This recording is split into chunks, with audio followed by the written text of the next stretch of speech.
السلام علیکم ورحمۃ اللہ وبرکاتہ۔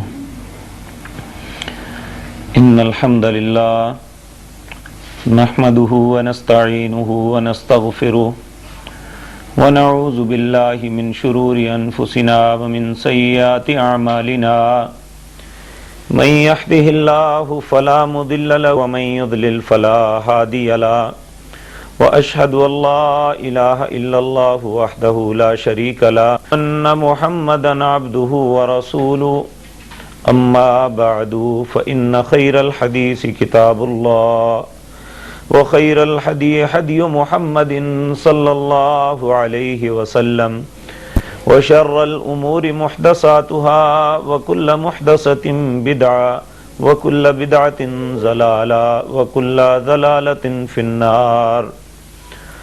رب اشرح لي صدري ويسر لي امري واحلل عقدة من لساني يفقهوا قولي۔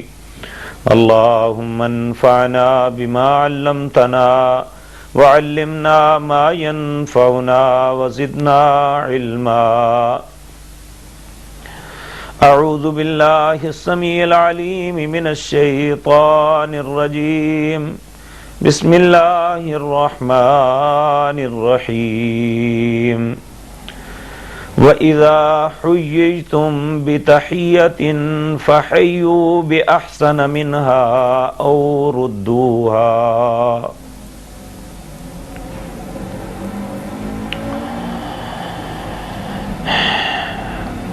ناظرین کرام، آج کی اس مجلس میں ہم نے اس بات پہ غور کرنا ہے کہ ہم ایک مسلم معاشرے میں رہتے ہیں، اسلام کا دم بھرتے ہیں، لیکن جو باتیں ہم تارے ہیں وہ اپنے معاشرے میں ہمیں کہیں نظر نہیں آتی۔ ہر طرف افراتفری، ہر انسان کا دل دوسرے کے متعلق بغض سے بھرا ہوا، کوئی کسی سے خوش نہیں۔ وہ ایک گھر میں بسنے والے ہیں یا ایک گلی میں رہنے والے ہیں، وہ ایک شہر کے باسی ہیں یا مختلف صوبوں میں رہنے والے، حالانکہ کلمہ ہمارا ایک، ہمارا رب ایک، ہمارا قرآن ایک، ہمارا رسول ایک، تو پھر یہ سب کچھ کیوں ہے؟ حالانکہ ہم نے جس اسلام کو قبول کیا ہے اس کا معنی ہی ہمیں یہ بتایا جاتا ہے کہ اسلام سلم سے ہے۔ سلم کہتے ہیں کسی چیز کو سلامتی بخشنا۔ تو جب ہم نے اسلام کو قبول کیا ہے، ہم دائرہ اسلام میں داخل ہوئے ہیں، تو ہم اس سلامتی کے مستحق کیوں نہیں جس کے متعلق قرآن و سنت ہمیں بتاتی ہے کہ جو بھی انسان اسلام کے سایہ عاطفت میں آ جاتا ہے کہ اسے ہر طرف سے سلامتی ہی سلامتی گھیر لیتی ہے، اس کی دنیا کے معاملات ہوں یا آخرت کے۔ لیکن جب ہم ان باتوں کو دیکھتے ہیں اور اپنے ماحول کو چیک کرتے ہیں تو ہمیں بالکل تضاد معلوم ہوتا ہے۔ تو آج کی مجلس میں ہم نے یہی سمجھنا ہے کہ جو باتیں ہمیں بتائی جاتی ہیں کہ جن معاشروں کا تذکرہ کیا جاتا ہے، یعنی رسول اللہ صلی اللہ علیہ وسلم کا زمانہ، آپ کے صحابہ کا دور، مدینہ منورہ کا امن، مکہ مکرمہ کی خوبصورت فضائیں اور وہاں بسنے والے لوگوں کے دلوں کی الفت، جب یہ دیکھتے ہیں تو ہمیں احساس ہوتا ہے آخر ان میں کیا صفت تھی، انہوں نے کون سے کاموں کو اپنایا تھا کہ وہ اتنی سلامتی کے باعث بن گئے، تو ہم نے وہ کون سی چیزیں چھوڑ دی ہیں جس کے سبب ہم ایک دوسرے کے خلاف غم و غصے سے بھرے ہوئے ہیں، ایک دوسرے کے متعلق دل حسد سے بالکل لبریز ہے، ایک دوسرے کے متعلق کوئی پیار اور محبت کی چاہت نہیں ہے، اس کے اسباب کیا ہیں؟ کیا ہم نے کبھی سوچا ہے؟ ہم میں سے ہر انسان یہ تو کہتا ہے کہ اسلام ہماری رہنمائی نہیں کرتا، لیکن کبھی ہم نے سوچا ہے کہ ہم اسلام پہ کتنا چلتے ہیں؟ جس اسلام کی دعوت محمد الرسول اللہ صلی اللہ علیہ وسلم نے دی تھی، کیا اس اسلام کی طرف ہم نے کبھی پیار سے دیکھا بھی ہے، یا اس کی کسی بات کو اپنانے کا اپنے دل میں تصور بھی کیا ہے؟ حقیقت بات یہ ہے کہ ہم اس اسلام سے اتنا دور جا چکے کہ اس کی بنیادی چیزوں کو ہی بھول چکے ہیں۔ ان بنیادی چیزوں میں کیا ہے؟ اللہ رب العزت نے ہر مسلمان کے لیے کچھ حقوق بیان فرمائے ہیں۔ نبی مکرم جناب محمد الرسول اللہ صلی اللہ علیہ وسلم نے فرمایا، حق المسلم علی المسلم، مسلمان پر مسلمان کے کچھ حق ہیں۔ بعض احادیث میں 5 بیان کیے، بعض احادیث میں 6 بیان کیے۔ ان حقوق میں سے سب سے پہلا حق جو مسلمان پر بتایا وہ یہ ہے، وَإِذَا حُيِّجْتُمْ بِتَحِيَّةٍ فَحَيُّوا بِأَحْسَنَ مِنْهَا أَوْ رُدُّوهَا۔ تم میں سے جب بھی کوئی مسلمان دوسرے کو ملے وہ اسے سلام کرے، سلامتی کی ضمانت دے، اسے سلامتی کی دعا دے، اور اپنی طرف سے سلامتی کی ضمانت اسے عطا کرے۔ اور دوسرے کو کہا کہ جب تمہیں کوئی سلام کہے تو اس سے بہتر انداز میں اس کی سلام اسے لٹاؤ، اگر بہتر انداز میں نہیں تو کم از کم اتنے الفاظ میں تو تمہیں لٹانی چاہیے جتنے الفاظ میں وہ تمہیں دعا دے رہا ہے۔ لیکن ہمارے ہاں کیا ہے؟ نبی مکرم جناب محمد الرسول اللہ صلی اللہ علیہ وسلم آپ ایک بستی میں ہجرت کر کے تشریف لے جاتے ہیں۔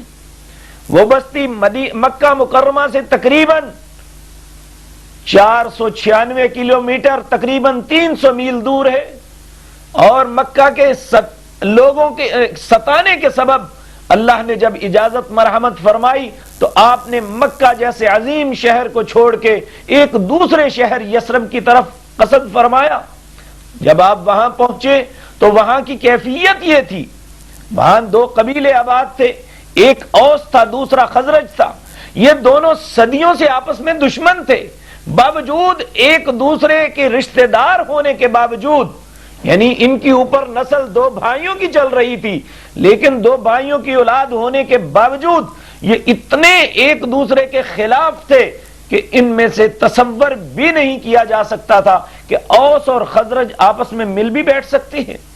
بلکہ ان کے متعلق اللہ رب العزت نے سورۃ انفال میں بڑے واضح انداز میں یہ بات ارشاد فرمائی، لو انفقت ما فی الارض جمیعا ما الفت بین قلوبہم، اے نبی دنیا میں جتنا بھی مال ہے، جتنے بھی خزانے ہیں، وہ دنیا کے اندر مدفون ہیں یا دنیا کے اوپر موجود ہیں، وہ سارے کے سارے ان دونوں میں خرچ کر دیتے تو ان میں آپس میں الفت نہیں ڈال سکتے تھے۔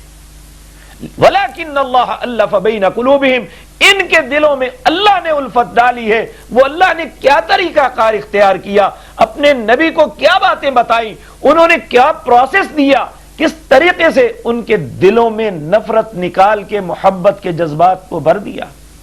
وہی اوس جو ہر وقت ان کی سوچ یہ رہتی تھی کہ ہم نے خزرج کے لوگوں کو قتل کیسے کرنا، انہیں بے عزت کیسے کرنا، ان کی خواتین کی عزت جو عصمت کو پامال کس طرح کرنا، اور خزرج کے لوگ وہ یہی سوچتے تھے ہم نے یہ معاملہ اوس کے ساتھ کیسے کرنا ہے۔ یعنی ان کی دن اور رات کی سوچ ہی ایک تھی کہ وہ سوچتے تھے انہیں کیسے نقصان دینا ہے، وہ سوچتے تھے انہیں کیسے ہلاک کرنا ہے۔ تو ایک ایسا معاشرہ جو افراتفری کا شکار ہے، جہاں کوئی پیار محبت نام کی چیز نہیں ہے، لوگ ایک دوسرے کے جانی دشمن ہیں، ہر گھر میں ایک دوسرے کے قتل ہوئے ہیں، ہر گھر میں کوئی نہ کوئی وہ بغض اور اناد کے ساتھ ان کے دل لاوے ابل رہے ہیں، اور ان کی سوچ یہ ہے کہ ہم دوسرے کو برباد کیسے کریں۔ ان حالات میں اللہ رب العزت نے اپنے پیارے حبیب حضرت محمد الرسول اللہ صلی اللہ علیہ وسلم کو وہاں بھیج دیا۔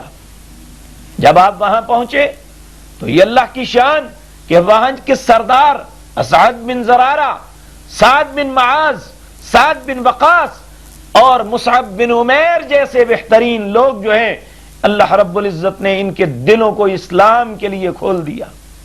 جب یہ سردار، دونوں قبیلوں کے بڑے بڑے سردار مسلمان ہو گئے تو ان لوگوں نے، چونکہ آپ نبی تھے، آپ کا اخلاق و کردار سب سے بلند تھا، آپ سب سے زیادہ دانا اور عقل مند تھے، اس لیے ان لوگوں نے سوچا کہ ہم آپس میں لڑتے ہیں، ہم آپس میں ایک دوسرے کے بھڑے کو کبھی بھی قبول کرنے کے لیے تیار نہیں، کیوں نہ ہم محمد الرسول اللہ صلی اللہ علیہ وسلم کو اپنا سردار بنا لیں۔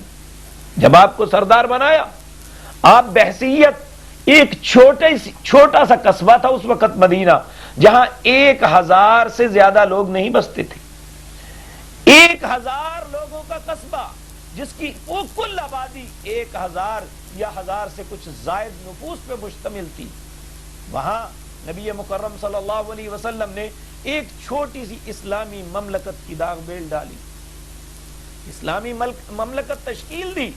آپ اس کے بحیثیت پہلے صدر، امیر اور رہنما، رہبر، آپ نے سب سے پہلا جو صدارتی خطبہ ارشاد فرمایا اس کے الفاظ یہ تھے، حکم آپ نے یہ دیا، انہیں ایک بات ارشاد فرمائی، اگر تم یہ کام کر لو گے، 4 کام بتائے کہ تم یہ کام کر لو، میں تمہیں ضمانت دیتا ہوں کہ تمہاری یہ بستی پیار و محبت کا اور امن و سکون کا گہوارہ بن جائے۔ آپ نے کیا کہا؟ ایھا الناس، لوگوں میری بات سنو، سب سے پہلی بات افشوا السلام، سلام کو عام کر دو۔ کتنا عام کر دو؟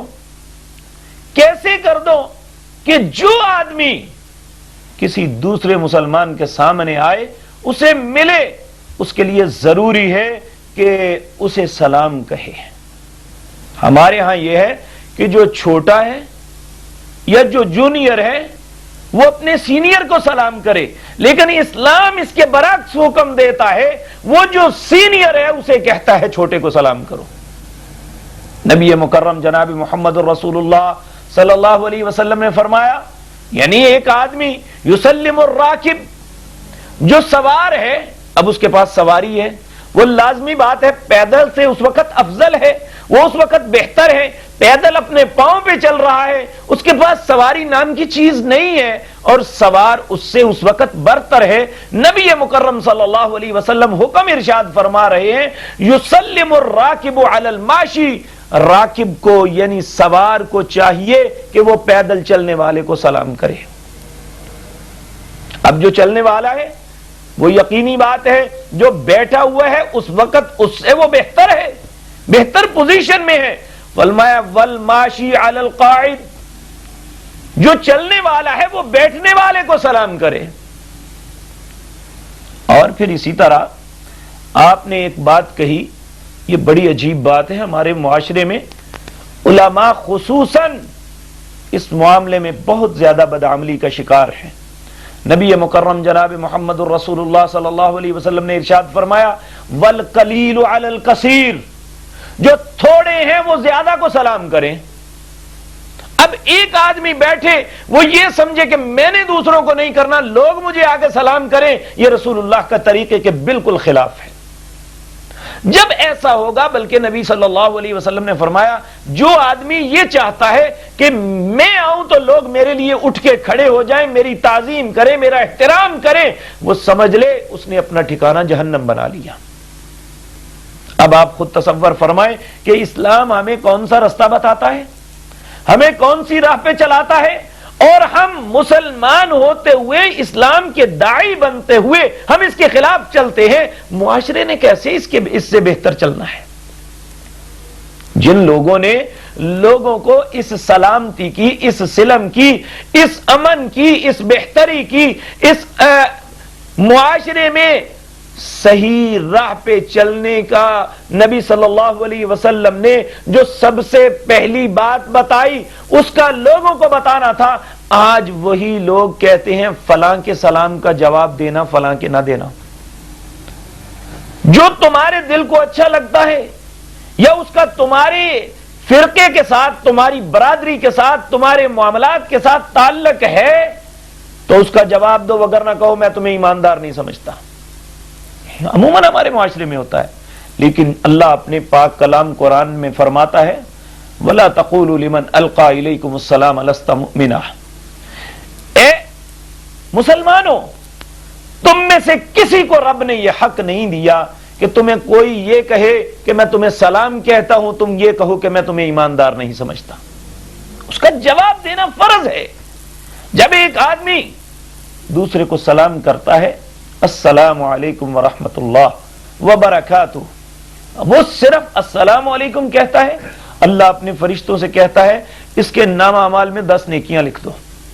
جو اس سے بہتر کلمہ کہتا ہے ورحمۃ اللہ، تجھ پہ اللہ کی رحمتیں ہوں، تو اللہ رب العزت فرشتوں سے کہتا ہے 20 نیکیاں لکھ دو۔ تو جو وبرحمۃ اللہ وبرکاتہ کہتا ہے 30 نیکیاں اس کے نام اعمال میں لکھ دی جاتی ہیں۔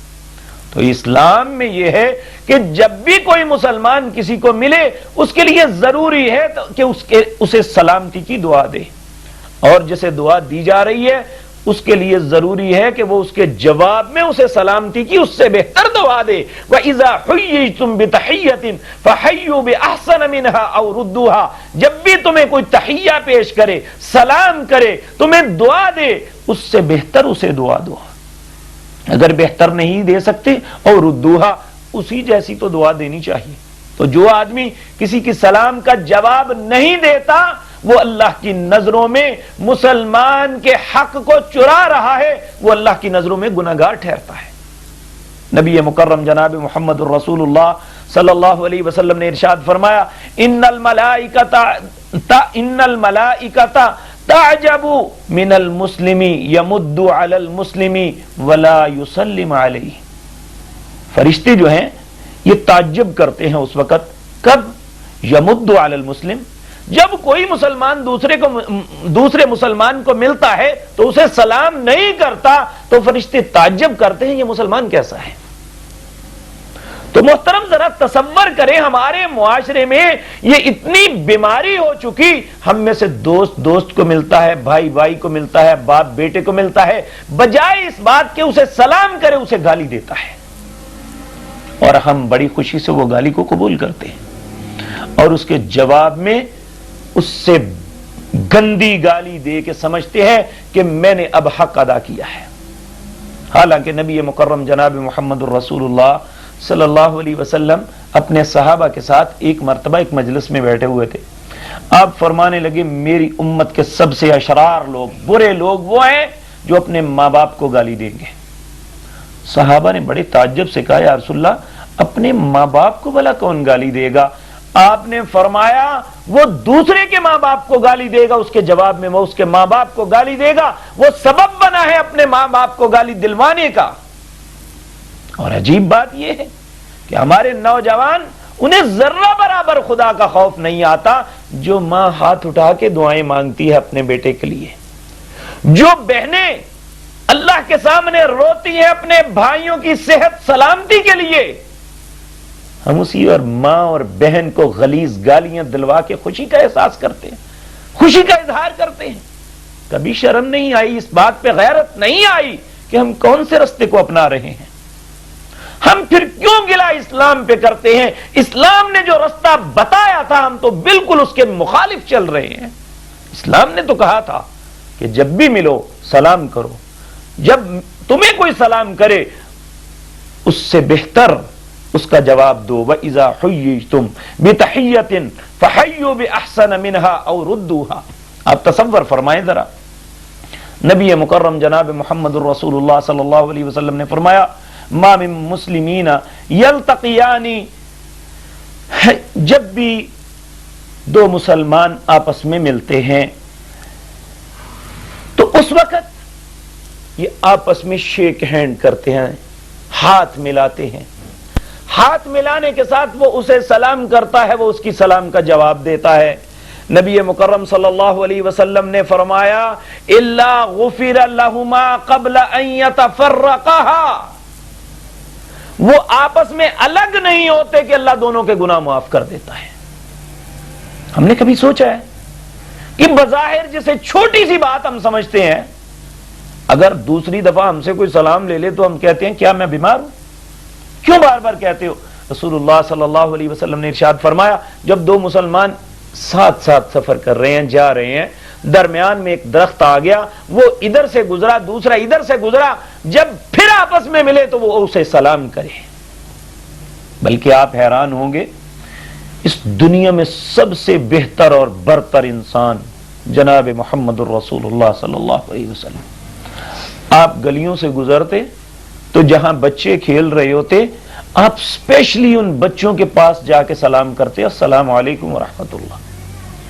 اب آپ کتنی بلندی والے اور چھوٹے چھوٹے بچے آپ کے سامنے کیا حیثیت رکھتے ہیں؟ آپ نے اپنی امت کو تعلیم یہ دی کہ کوئی آدمی اپنے آپ کو برتر نہ سمجھے، بلکہ اگر نبی جو ساری دنیا سے سب سے عظیم تر ہے اللہ کی ذات کے بعد، انہیں وہ بھی عملاً کر کے دکھا رہے ہیں کہ چھوٹے چھوٹے بچے کھیل رہے ہیں، انہیں جا کے سلام کر رہے ہیں۔ نبی صلی اللہ علیہ وسلم نے آپ نے حکماً یہ بات ارشاد فرمائی، من بدأ بالکلام قبل السلام فلا تجیبوا حتی یبدأ بالسلام۔ نبی کریم صلی اللہ علیہ وسلم نے حکماً ارشاد فرمایا، جو آدمی سلام کرنے سے پہلے بات کو شروع کر دے اس کی بات کا جواب نہ دو، جب تک وہ سلام نہیں کہتا۔ بلکہ نبی کریم صلی اللہ علیہ وسلم ایک مرتبہ بیٹھے ہوئے تو ایک شخص نے دوسرے کو کہا صباح الخیر، صبح تیری خیر کے ساتھ ہو۔ آپ نے فرمایا اللہ نے جو تحیہ تمہیں دیا ہے سلام کا، وہ دنیا میں کسی کو عطا نہیں کیا، تو میں تمہیں حکم کرتا ہوں کہ جو تحیہ امت محمد الرسول اللہ صلی اللہ علیہ وسلم کا ہے، اس کے علاوہ کوئی اور نہیں کہنا چاہیے۔ تو اسلام کا تحیہ کیا ہے؟ حق ہے مسلمان پر۔ نبی کریم صلی اللہ علیہ وسلم نے ایک ایسی بستی میں جو ہر طرح کی شرور میں مبتلا تھی، جو ایک دوسرے سے لڑ رہے تھے، ایک دوسروں کے قتل پہ درپے تھے، آپ نے سب سے پہلی بات انہیں یہ بتائی، ایھا الناس افشوا السلام، سلام کو عام کر دو۔ لیکن یہاں بھی یہ بات ذہن میں رکھنی چاہیے کہ سلام کو عام کرنے کا مطلب یہ ہرگز نہیں ہے کہ میں زبان سے سلام کروں دوسری میرے سلام کا جواب دے دے، بلکہ سلام کا مطلب یہ ہے کہ ہم دوسرے کو یقین دلا رہے ہیں کہ میری طرف سے تم سلامت ہو، میری طرف سے تمہیں کبھی کوئی تکلیف نہیں آئے گی۔ اگر میں زبان سے سلام کروں کہ تم پہ سلامتی ہو، السلام علیکم، تم پہ سلامتی ہو ورحمت اللہ، اللہ کی رحمتیں ہوں، وبرکاتہ، اس کی برکتیں ہوں، لیکن دل میں یہ سوچوں کہ میں نے اسے تکلیف دینی ہے، مجھے بتائیں جب زبان اور کچھ کہہ رہی ہو، دل کچھ اور سوچ رہا ہو، اسے کیا کہتے ہیں؟ عربی زبان میں اسے نفاق کہتے ہیں، منافقت کہتے ہیں۔ اور منافقت ایسی چیز ہے، اللہ رب العزت نے اپنی پاک کلام میں فرمایا، ان المنافقین فی الدرک الاسفل من النار۔ جو کافر ہے وہ تو کافر ہے، جو اپنے دل میں منافقت چھپا کے رکھتا ہے، اللہ کہتا ہے یہ جہنم کے سب سے گہرے گڑھے میں پھینک دوں گا۔ اللہ رب العزت ہمیں محفوظ فرمائے۔ تو اگر ہم مسلمان ہیں، نبی کا کلمہ پڑھتے ہیں، اس نبی کو سچا مانتے ہیں، تو ضروری ہے کہ اس نبی کی بات کو بھی مانیں۔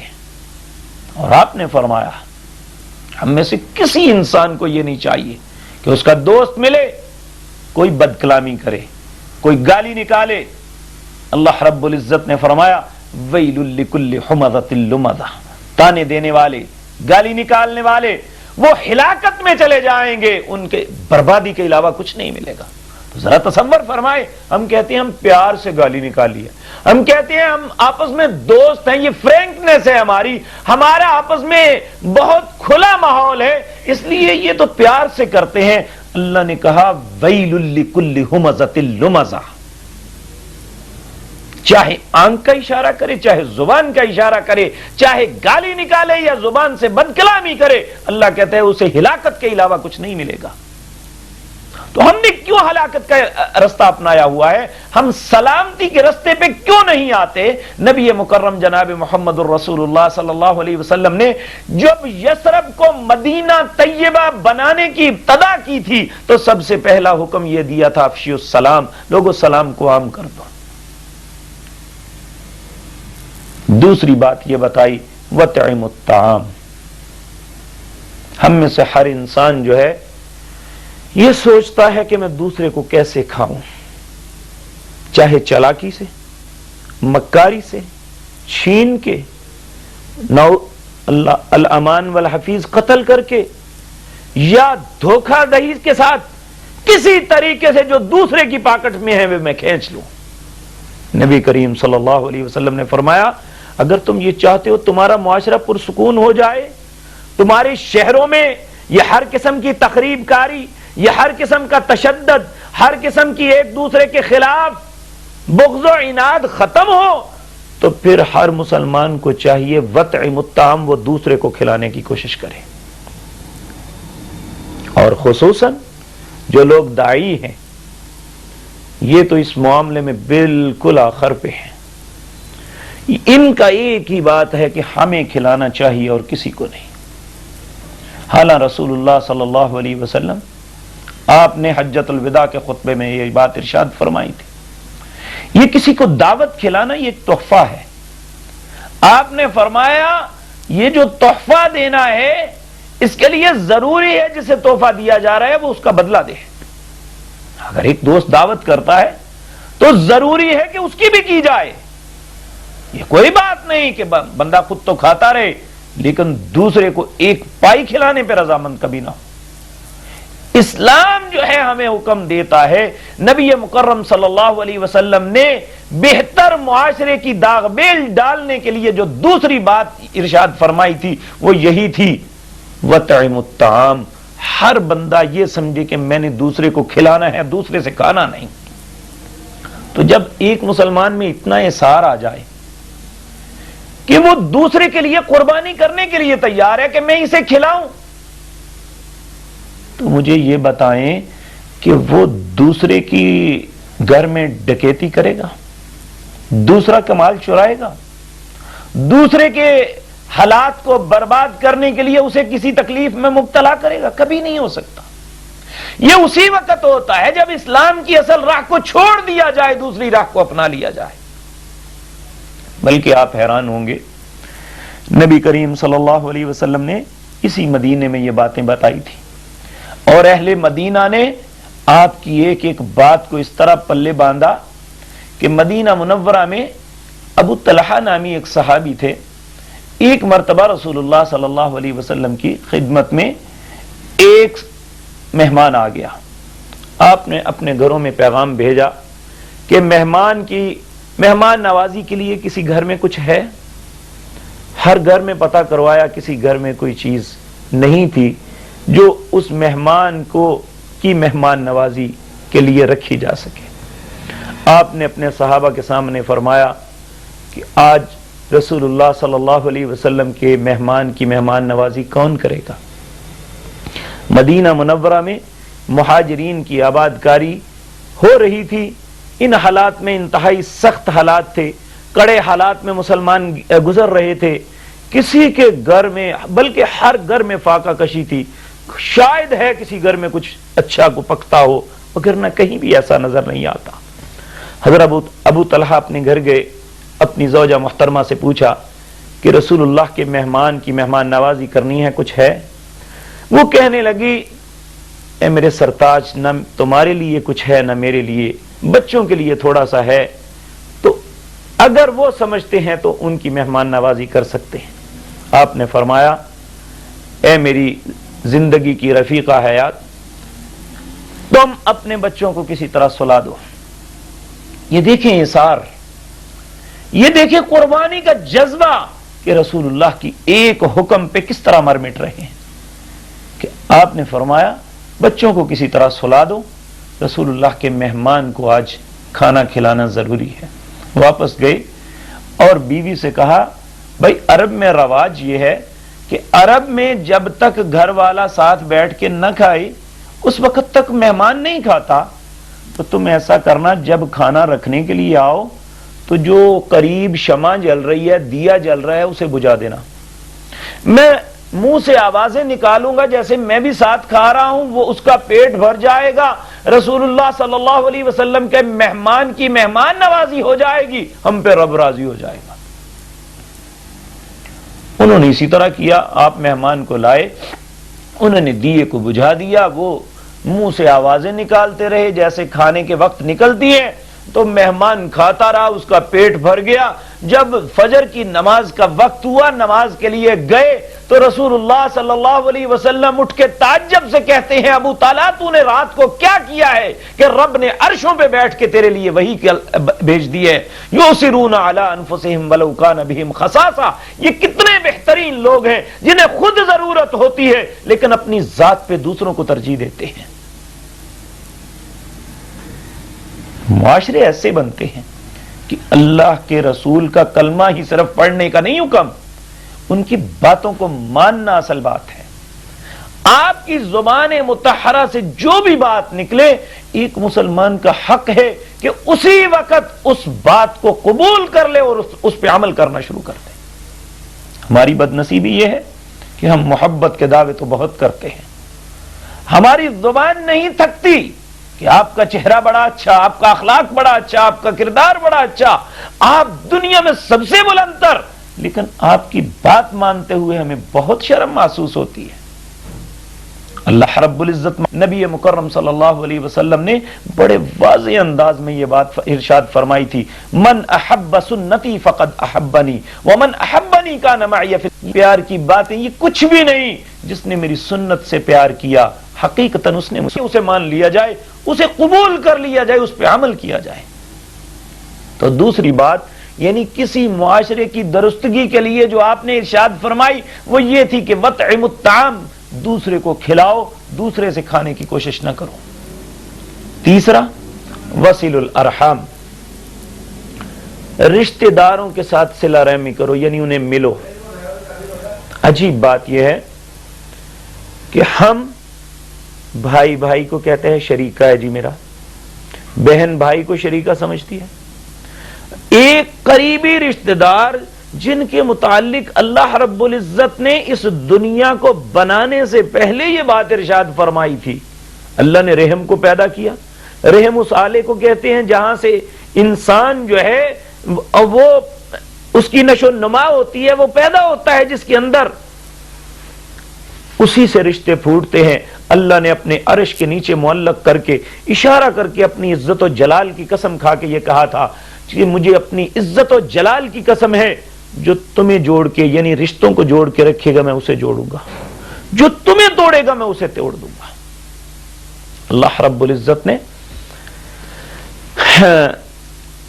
تین باتوں کا حکم دیا، تین باتوں سے منع فرمایا۔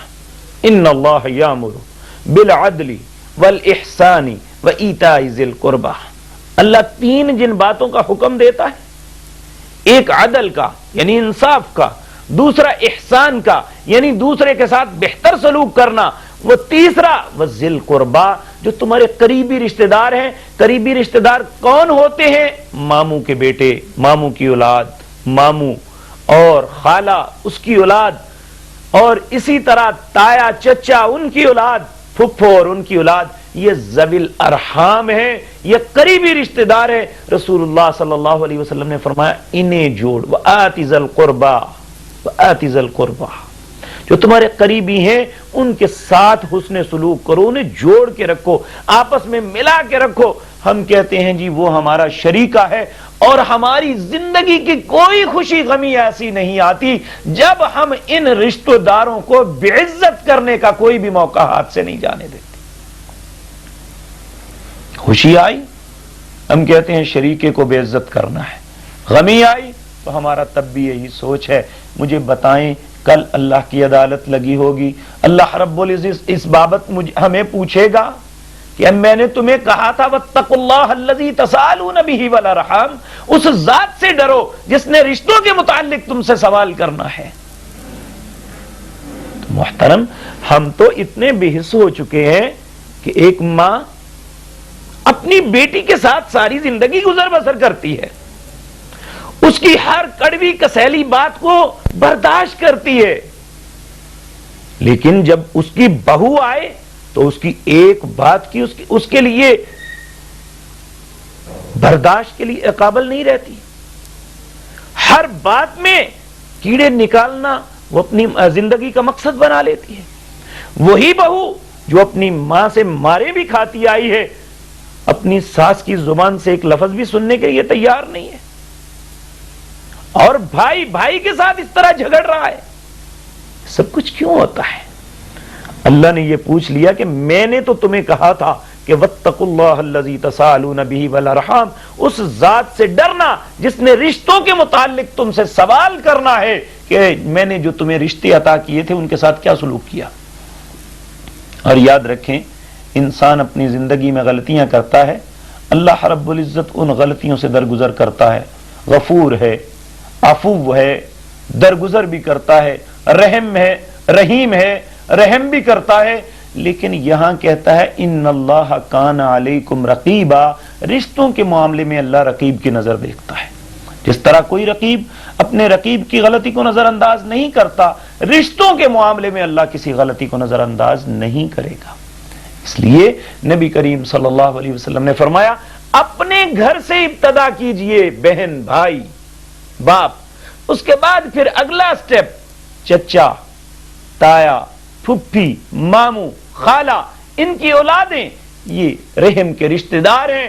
فرمایا وصل الارحام، ان کے ساتھ صلہ رحمی کرنا۔ ایک حدیث میں آپ نے فرمایا صلہ رحمی یہ نہیں ہے کہ جو آپ سے بولتا ہے آپ اس سے بولے، جو آپ سے خوش ہوتا ہے آپ اس سے ہوں، جو آپ کو بلاتا ہے آپ اسے بلائیں، یہ نہیں، بلکہ جو آپ سے نہیں بولتا آپ اسے بلائیں، یہ صلہ رحمی ہے۔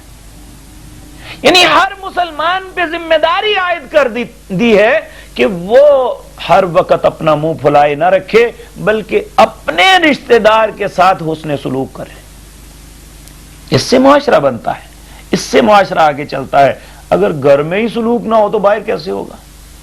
اگلی بات تو پھر ہو سکتی ہے اگر گھر میں اس کی ابتدا ہوگی۔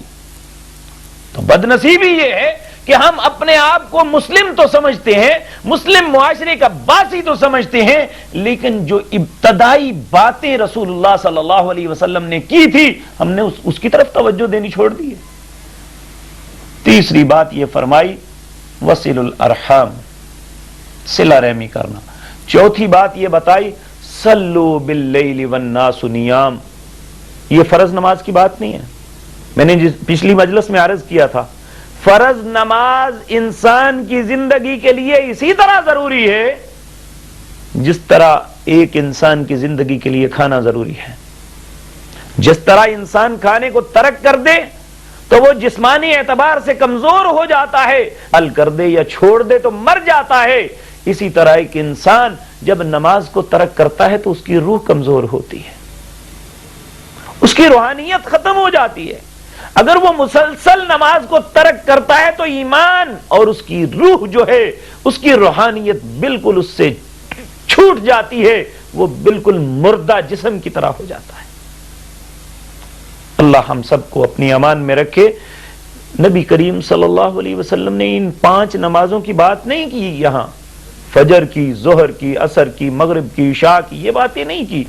صلو باللیل والناس نیام، رات کو نماز پڑھو جب لوگ سو رہے ہوں۔